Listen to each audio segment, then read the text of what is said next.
Is AI a threat or a tool that can amplify your unique wisdom and accelerate your future growth? Well, that is the question that Mike and I are going to explore today. Mike Koenigs, he is a true pioneer in the digital and AI space. He is also the creator of the AI Accelerator and advisor to top entrepreneurs in major organizations like NASA.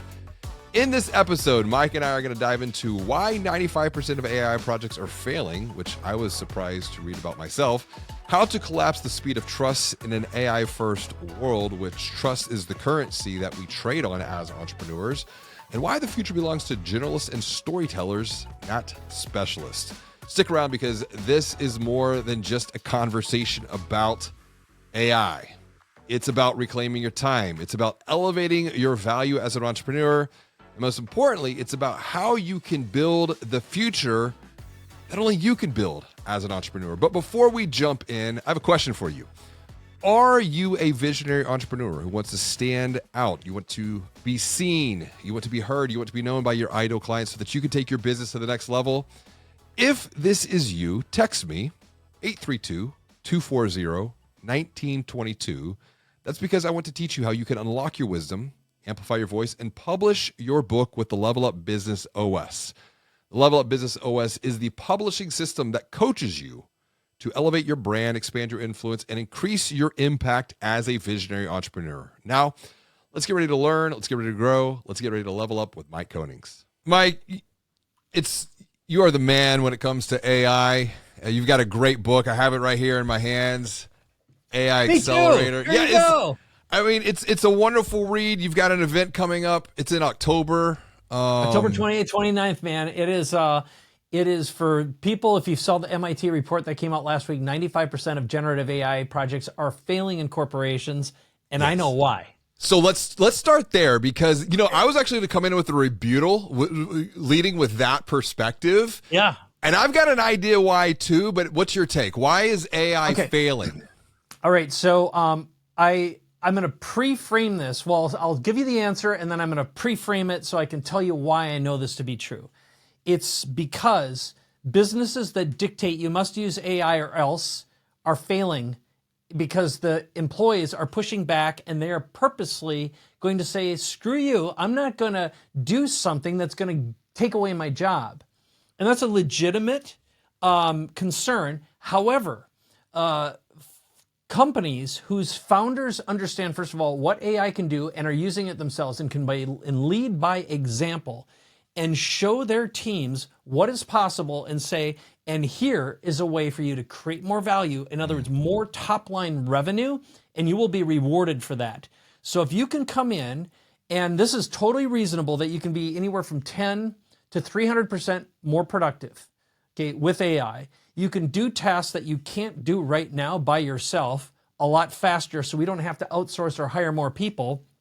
And we're going to help you participate in the upside of that. Okay, if that's the way you led, you're going to get people who are super excited. And by the way, if you as a company don't start embracing AI, I guarantee you your best people are going to leave to opportunities where they are using AI and are being rewarded on a meritocracy basis. Yeah. So the only thing you have to be afraid of is not embracing it. And just yesterday, Coinbase announced, so this will date this a little bit for when this gets released, but it's going to be soon.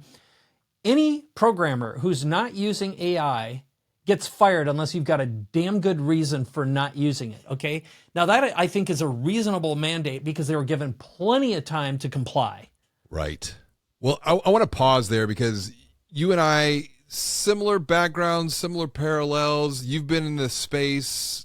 I mean, CD-ROMs, like you were printing on CD. I mean, early web dev. I was early web dev. And what I just did with my wife's cousin, who is working at Apple, he has a master's in computer science from University of Texas. I mean, very brilliant mind.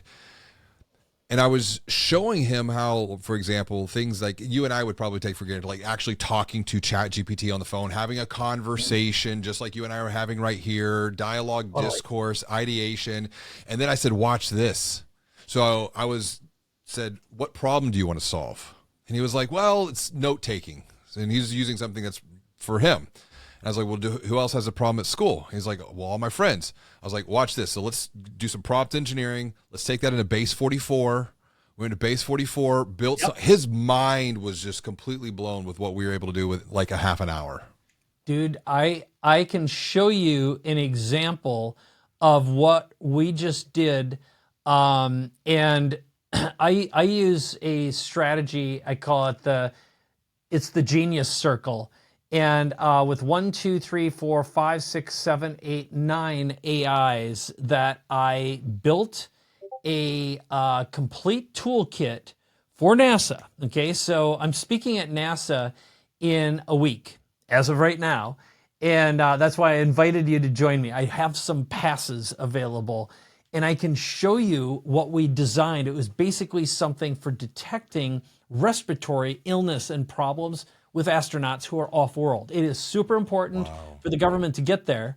So I'm going to be presenting how to prototype solutions for off-world missions with an MIT professor. So I'm just the AI guy. I'm working with really, really smart nerds who know space. Yes. I don't know space. I don't play an astronaut on TV or the internet. I'm very enthusiastic, though. So let's pause on that point because you brought up a really prototyping and rapid development. The speed at which we can begin to move and accelerate. Now, come back to the MIT report. 95% of companies are failing. Is it because, and this is my hypothesis, AI is moving at an exponential rate, so you get this exponential curve. The human mind perceives our world linearly, and as a result, you have a gap, a growing gap, and within the gap, you have the confusion, the conflict, and the chaos. Yep. So then the question is, what must be done to, come back to the name of the book, accelerate the human interface, the human perspective? Yeah. So here's the basic premise. And how about I tell you with a story and demonstrate it? Let's do that. Because it'll have even more impact. And then I'll give you 2 other use cases. One of them is how my son, who's 23, just got a job, getting paid $80,000 a year, plus equity in a business he invented and created in 2 days for a business owner founder. How my nephew, who also started working for this guy, who's a client of mine, but it was not. This was their meritocracy. They earned this. I didn't make it happen. They earned this right to be there. But he also got a job because he solved an unsolvable problem that saved this guy $25,000. And every professional was saying, you can't do it. And my nephew didn't know it couldn't be done, and he used AI to solve the problem. Right? So let's start there. And what I'll do is I'm actually going to show you a real-life example and demonstrate this for you. So this is the presentation I'm doing at NASA. And the basic premise is it's the off-world AI playbook, generative AI to bring humanity to the moon, to Mars, and beyond, which is a major issue for the government. So this video I'm about to show you, I made 100% with AI using Google's VEO3. So the answer to your question is, none of this rapid prototyping matters if you can't tell a great story first. So this is the story I'm opening with.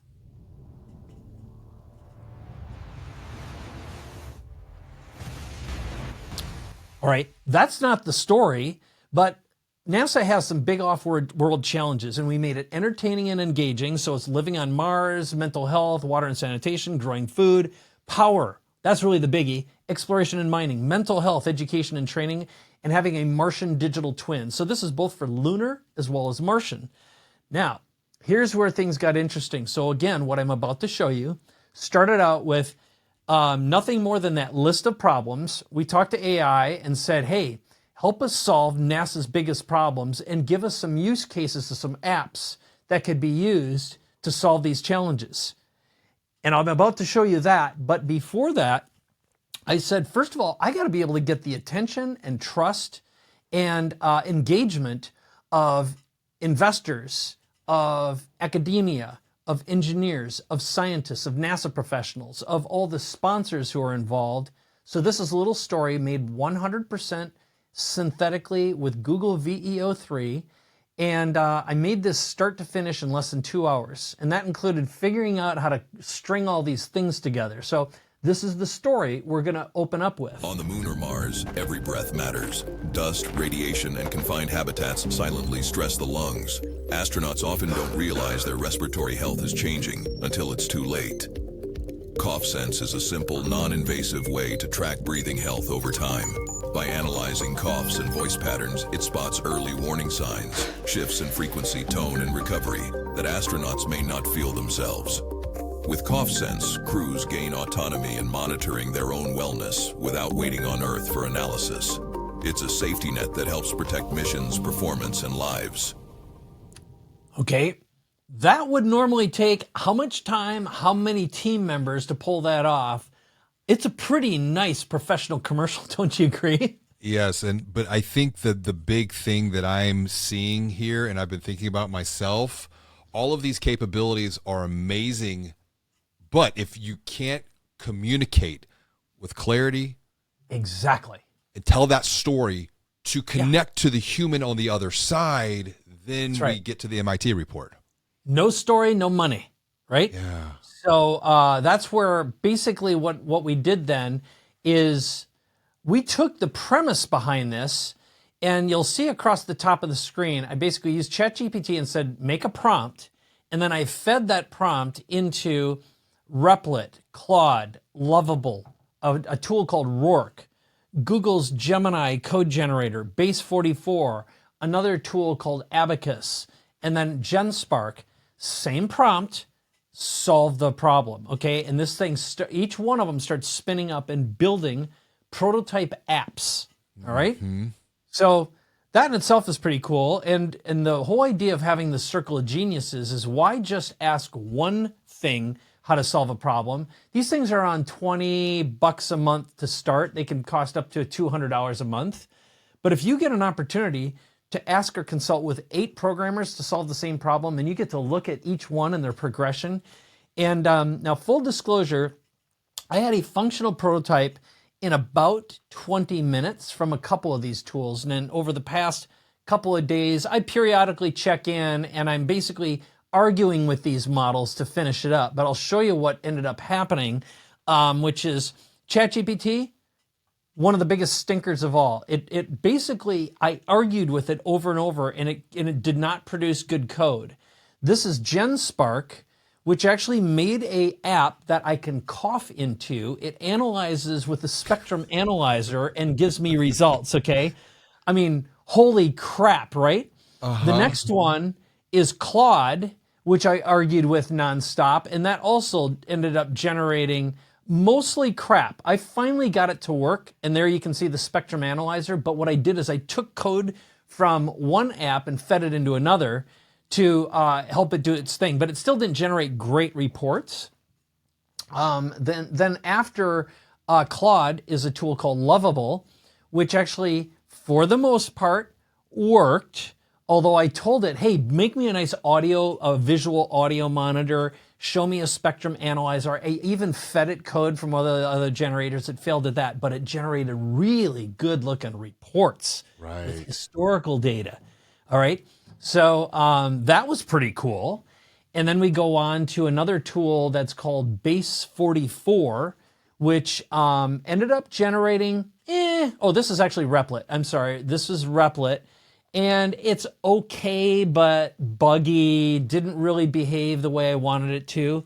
But again, you don't need to be a programmer to look at it. And I call this monkey pick good banana. A monkey can be thrown into a room with 1,000 bananas and pick the best one instinctively. All right. So again, Replit, pretty, it's okay. This is the one that blew my mind. It's called Rourke. It actually builds iPhone and Android apps. This is functional. It works. All right.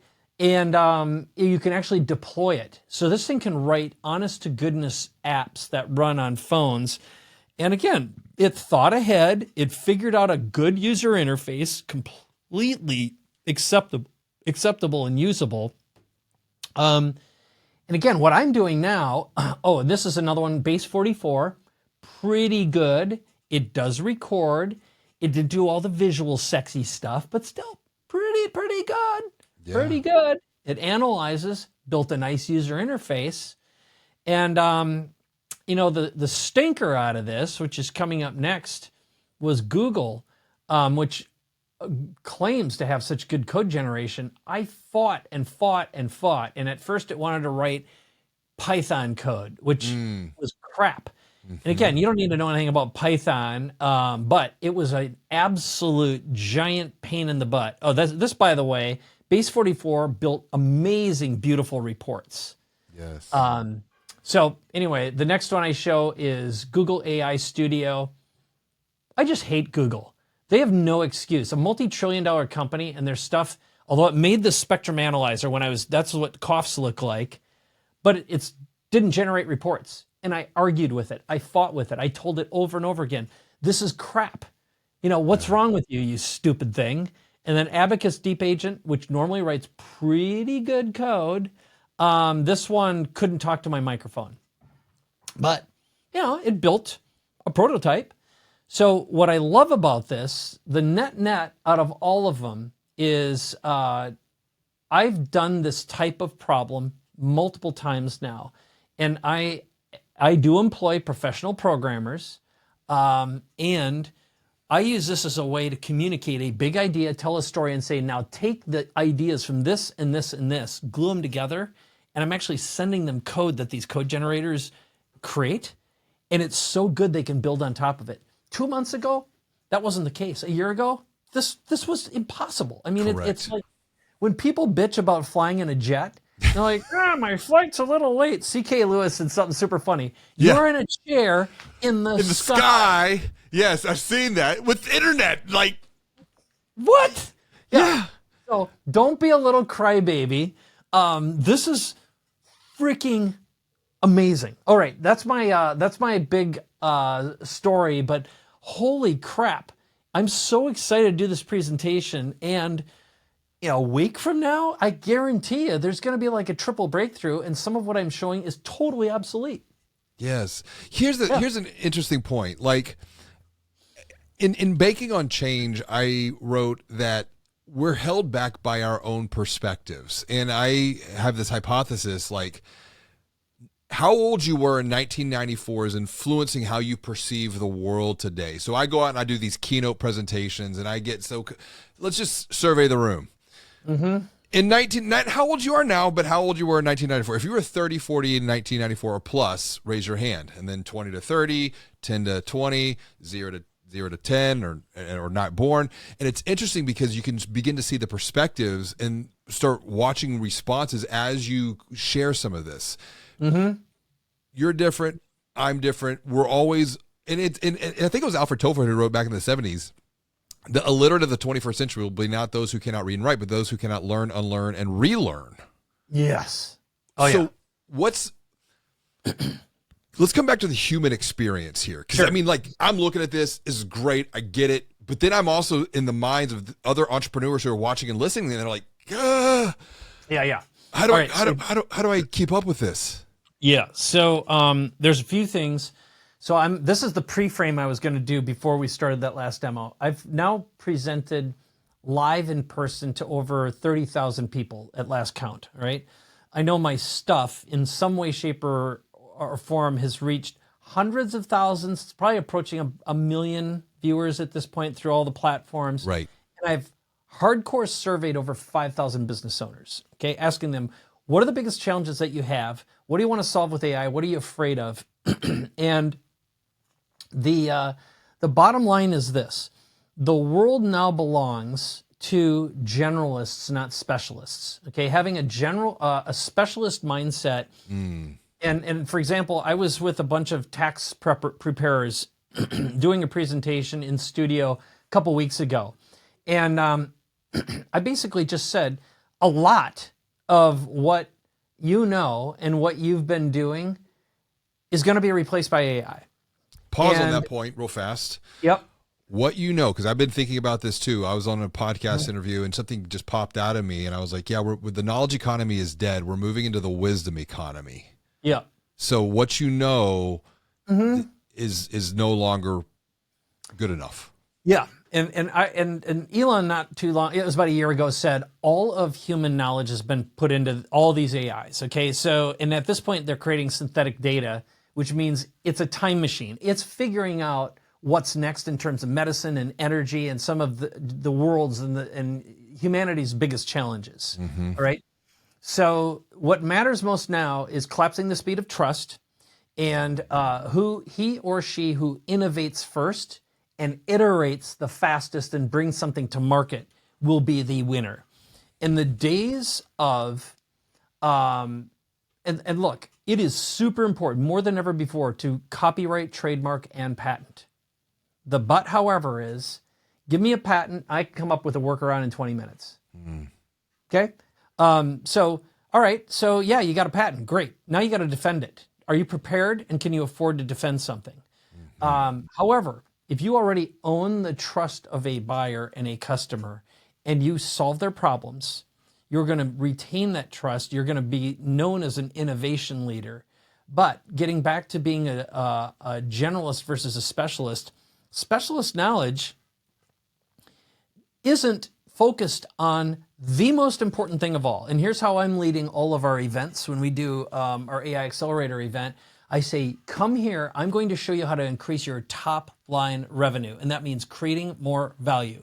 And everything that I just told you about, innovating first, iterating quickly, collapsing the speed of trust, that is a top line value perspective. If you are focused on bottom line, you are effed. And the reason is bottom line means someone's getting screwed. Mostly it's your customer getting less for more. It's your vendors who you're going to screw to pinch to squeeze out another nickel.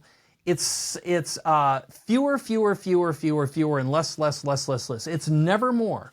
And chasing the race to the bottom is for idiots and morons. Yep.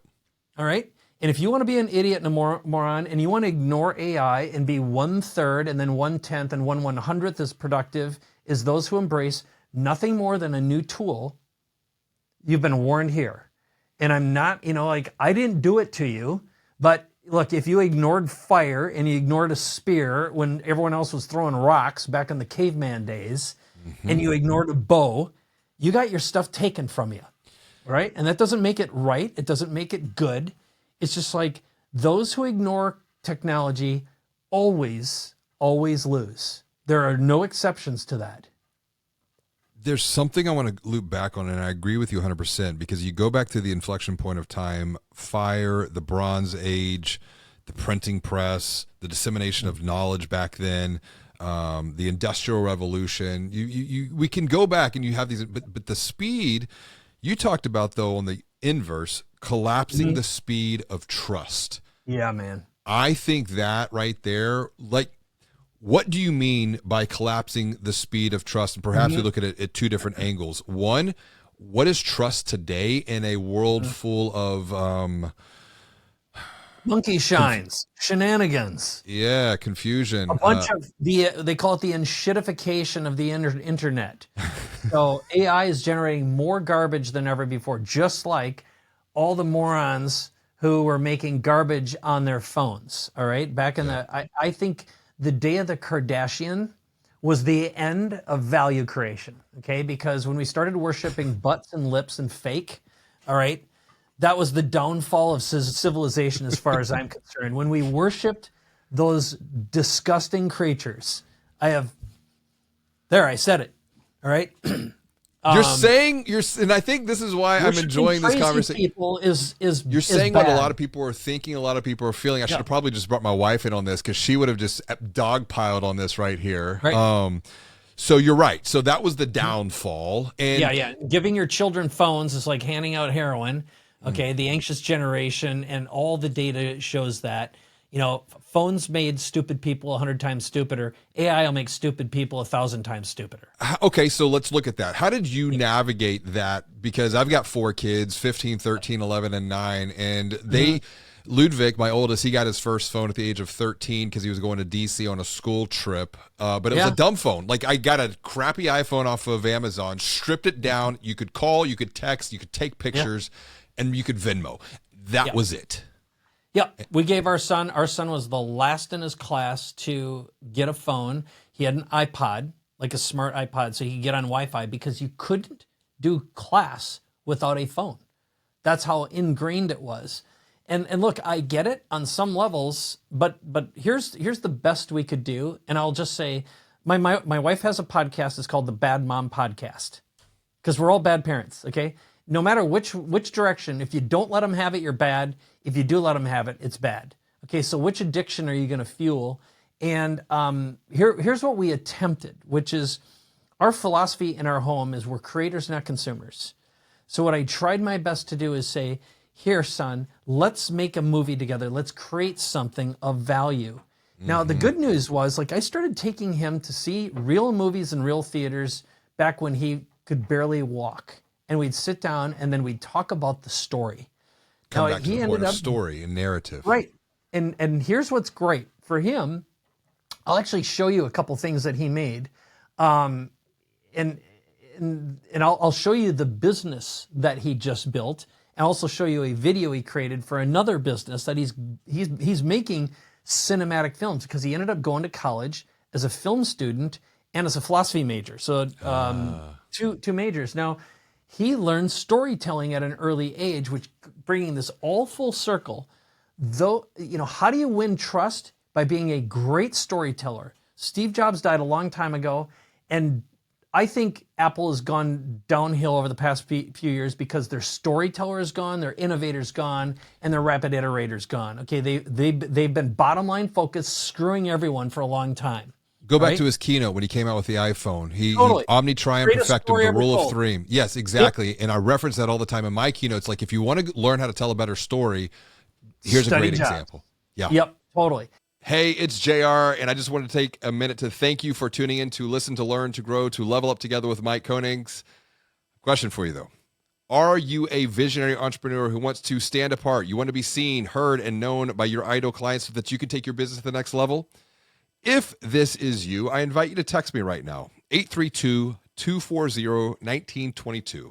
That's because I want to teach you how you can unlock your wisdom, amplify your voice, and publish your book through the Level Up Business OS. You see, the Level Up Business OS is the publishing system that coaches you to elevate your brand, expand your influence, and increase your impact as a visionary entrepreneur.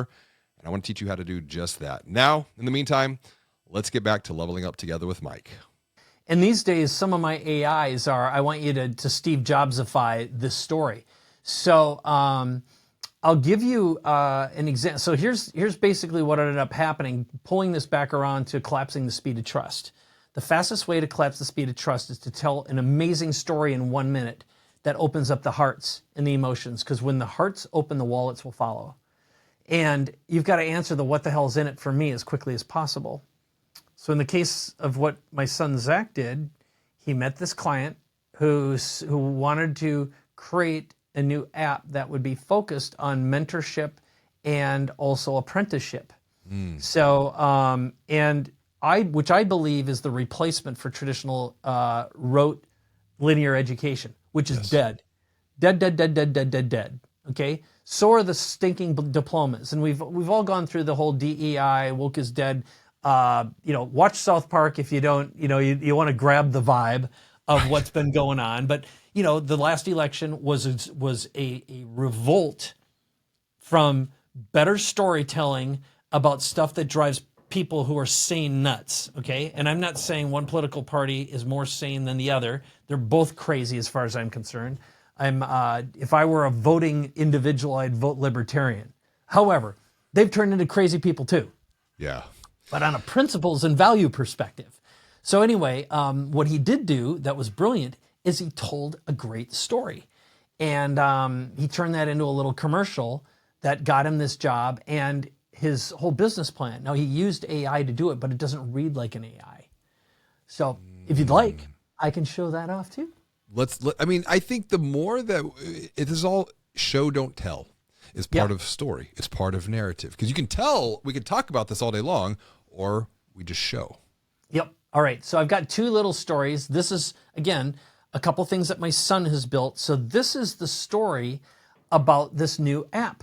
And this is how he basically made the founder cry when he watched this. And my son would say, and it's just a first draft. Okay, it's just a first draft.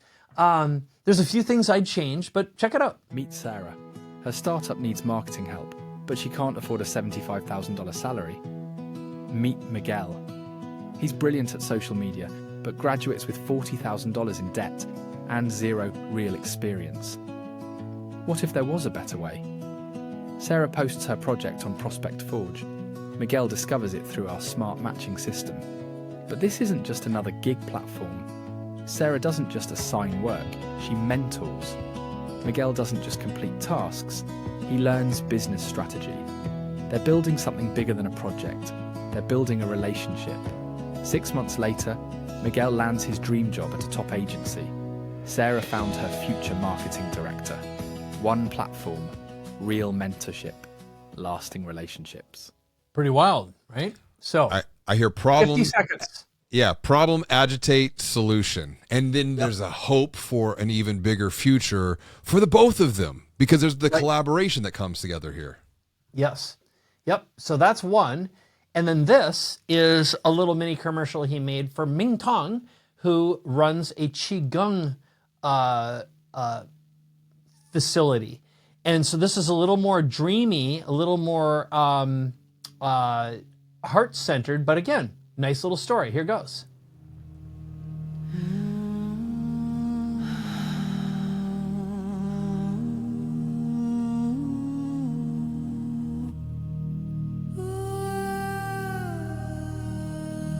We were not born to escape.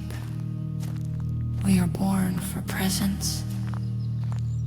We are born to feel, to return, to rhythm. This is the homecoming.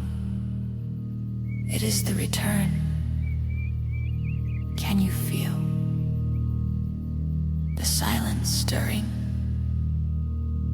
A pulse beneath the skin. The words have carried you, and now the body sings. Every part of you is ready. You are coming home to a rhythm that holds you. A path that remembers. The path renews your being. It is a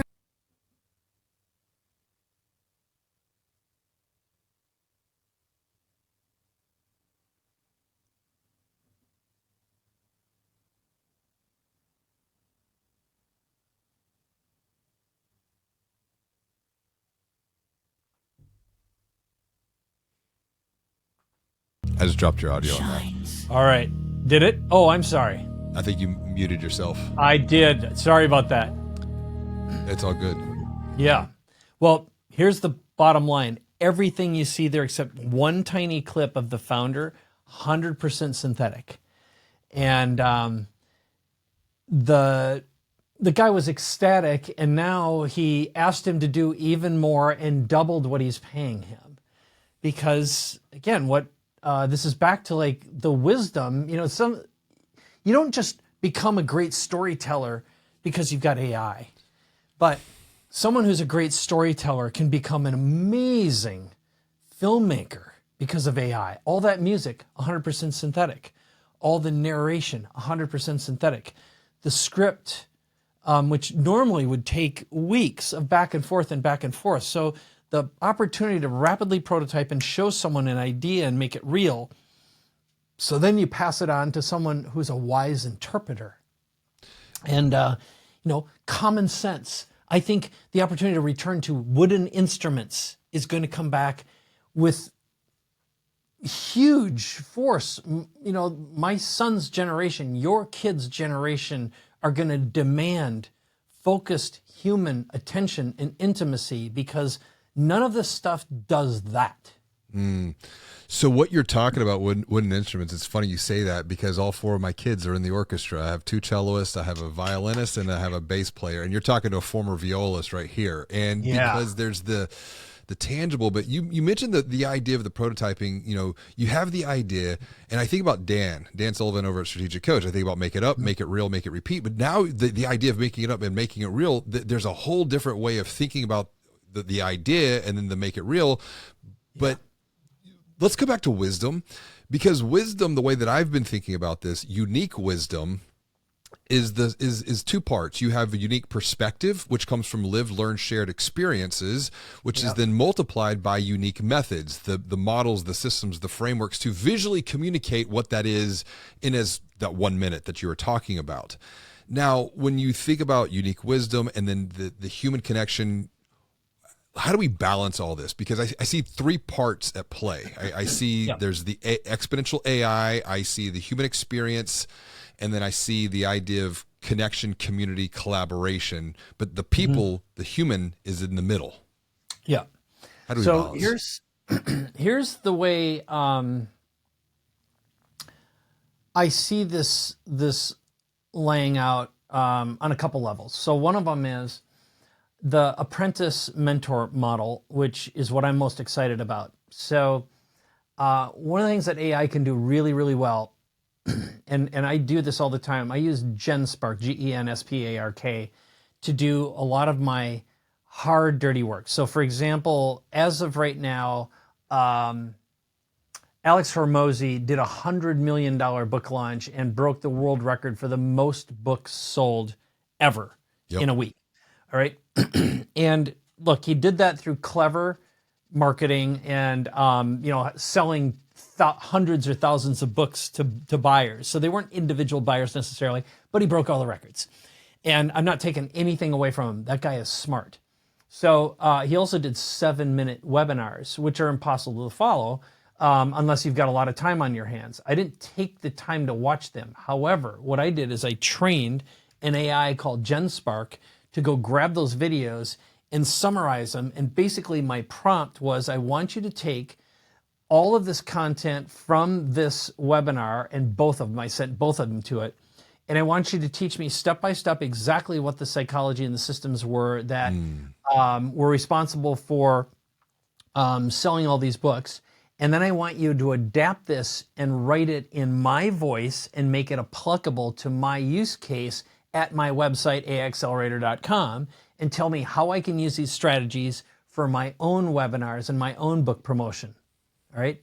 So basically you're saying, hey, AI, take someone else's wisdom and knowledge, make it, rewrite it in my voice, the way I love to learn, and make it applicable to me and my use case. Yes. That's the future of all of education. Linear's dead. Yes. All right. Just in time, modify it for me. And I could make an avatar that would teach me with an attractive character that I want to learn from and summarize it in a way. And there's lots of tools to do that. So that to me is a way of making this real. And again, just so I show you a real life example here, because nothing beats the real. This right here is this report, which the prompt, it's basically, here's the Alex Hormozy review. Yep. There's the video link. And I basically say, summarize this video, include all the examples. And here's the summary. You can see it. And it wrote the executive summary, how many books he sold. Look at that. 2.5 million books sold. 4 million ad spend. Wow. But that was just at the time. But basically, there we go. The event officially broke the Guinness Book of World Record. Here's the historical context. So here's the structure and the timeline. And it gave me time codes. I mean, it's like, holy cow, got through all the psychology. So this is GenSpark, which right now, a lot of AI models won't go out and grab YouTube video transcripts, for example, especially those that are live. Yes. I don't know what their workaround is, but 7 out of 8 won't do it. So one of the things that I'm doing with Level Up Business is I'm helping get the wisdom that entrepreneurs have out of their mind. Because it's like my father-in-law passed away a year ago, and he lived the American dream. He came here as an immigrant, was very successful as an entrepreneur, and I could not crack his head. I couldn't get him to talk. It couldn't get him to transfer his wisdom. And so when he took his last breath, that was it. And I'm like, wait a minute, how many other entrepreneurs have wisdom, but they're just not able to clearly and confidently communicate what they've learned through their lived, learned, shared experiences? When you look at that transfer of knowledge and the idea of the apprenticeship as well, I see that there's a multiplying effect here, because it all comes down to the ability to have an idea. But what, as we wrap up, what's the one thing that you're seeing? And you mentioned you've interviewed or surveyed 5,000 entrepreneurs, business owners. What's the big roadblock that they have right now? That if they were able to transform that obstacle into an opportunity, they'd have a major exponential growth curve. Yeah. So I'm going to show you something. I just looked this up in one of my presentations, which are the fears of founders and employees. So I'm going to begin with the fears first, the resistance. So it's number one, fear of being left behind. Number two, being irrelevant or becoming irrelevant. Third is not being able to compete. Fourth is lower margins than competitors who figured out how to use AI. Totally legit. Another one is, will my business or job exist in a few years? All right, that's legit. I don't think I'll be able to keep up, which is probably the biggie. And then how is this going to help me? And then I'm not a tech person. Okay, so those are the top 8 from all the surveys. And here's what I've learned and found, because now that we've built workshops, here's what works best. So, and it circles all the way back to the very beginning, which is this needs to be a founder-led mindset, because if you're just going and saying as a dictator saying, do this or else, you're already screwed, okay? Doesn't work that way. So what we've found is we've been teaching what I call the 4 quadrants of AI. Number 1, enhance your superpowers, get your time back. So we do it in a workshop format where there's the founder, your number 1, who can either be a COO or an integrator, and then a couple of your top implementers in your business. And it can be taught live, in person, or virtual. So what we do is we say, hey, founder, come to the live event, bring your number 1, and then have 2 of your implementers on live online. Okay, so they actually aren't distracted by traveling and moving around and being, energetically. Most of them, they're usually introverts anyway. Correct. Yep. So what we do is I open up with a real life case study. So I demonstrate someone who had an outcome result benefit and interview them. And then I demonstrate step-by-step tools to use, the order to use them, kind of like what I showed a little earlier. And then we give them a workbook with copy-paste prompts and the tools. And then we give you about 40 minutes to an hour to rapidly solve a real life problem that you have right now. And then we come back and everyone in the room shares their findings, their outcomes, their results. Okay, so the 4 quadrants are: get your time back, enhance your superpowers, effectively gain capabilities that you didn't know you have, or 3x the value of the ones you have. Number 2 is your one-person marketing team. Every business needs and wants that. Someone who tells better stories faster, claps the speed of trust, and makes it quicker. I need it, you need it, everyone needs it. Number 3, enhance your top-line revenue by increasing the quality and value of your offerings. And the 4th is automate everything, or everything that can be automated. So all of our tools revolve around those quadrants, and that process, what it results in is when the founder says, here's the problem, and the implementer or the integrator, the CEO says, actually, that's not the problem. That's a you problem. Our business problem is this. And they're like, oh yeah, you're right. So they go away and they might prototype an app or a tool. So for example, I had someone in the audience who's a wealth manager. One of the ways he gets people to say yes to transferring all of their funds and all their money over to him, and this guy's a rock star, but he does an audit. His audit basically says, I will find you a minimum of 6 figures in tax savings alone. Okay. Yes. And I'm going to show you some ways that I can get you 3x your ROI on your investments. The normal standard these days is 4.6%, which isn't really true, because when you calculate the 4.6 plus the 1% management fee, that's actually 1% of your 4.6. All right. It's like 20%. Yes. Okay. It's such a big crock. And all that's basically selling off-the-shelf crap. You'd do better off getting S&P index funds than working with most financial advisors. That's the honest truth, all right? So what he does is this audit would normally take him 6 to 10 hours plus 4 to 6 hours of his team's time to do one. And he built an AI that did it using some off-the-shelf tools in about 40 minutes. So now he can, let's say at a minimum, quadruple the volume of audits he can do. And that means he can onboard and take on 4 times as many clients, all right? Because he can scale. Yes. And he doesn't have to do it. So, and he did that inside of an hour-long workshop. We had a couple people building apps who'd never written code before that actually were functional and worked while they're there. So that's my long-winded way of saying, I don't think I'll be able to keep up. I'm not a tech person, and fear of being left behind. You got to innovate in real time, doing little sprints. That's how AI clicks. Do you know what I hear though when you share this? That's a belief, and we know how much behavior is influenced by belief. Totally. So let's like reframe the belief to reframe the behavior. And I think the best way someone who's watching and listening and gotten this far in our conversation, you got something coming up in October. Yep. Where can they go to be part of this experience so that they can learn, grow, and level up? Okay, great. Yeah. So it's aiaccelerator.com/live. And then as long as you use the coupon, which is yours specifically, just type in level up when you add either the founder only. There's a VIP option where you can bring team members. So the founder only is you and a +1 virtual. The VIP is you and a +1 in person and 2 virtual. So it's like a team of 4, or a virtual only option, but you'll get $1,000 off when you put in level up as your code. And you also get the replays from our last event. You get onboarded by a real human being who asks you real questions, because I'm actually building the curriculum based on who's there and what you need to learn. We do deep reports and analysis on you.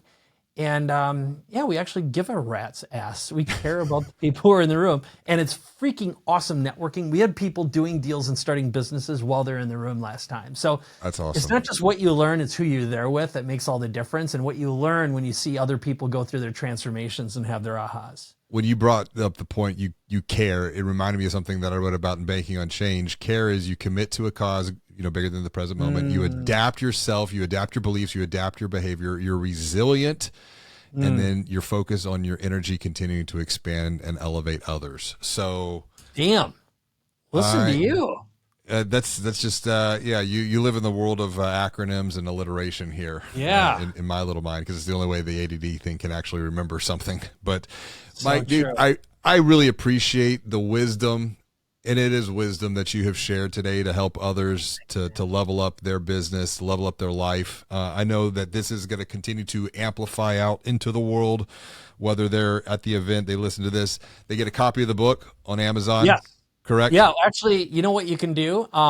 You can get it. Go to aiaccelerator.com/free, and you'll get the book for free. Even better. Get the book for free. Yeah. Now, I love it if you buy it and leave a review. Obviously, that's always good. And I made it super affordable for that reason. But I think it's more important that you consume it and pay attention to the trillionaire mindset, which is very, very much what we're talking about here. It's rethinking what has value. That is the other big mindset, is our perception of value is going to change dramatically, because everything is free that we used to value, including an education, including a diploma, including status and authority. And now you've got a tool that amplifies that. Now it really is, you can make it so it's better, cheaper, faster. And you're not limited by your language, where you live. You can innovate and create from anywhere in the world with nothing more than a mobile phone and or a laptop. And, it's kind of been that way for a long time. Now even more so, because you can do the work of 100 people or 10 people or 3 people.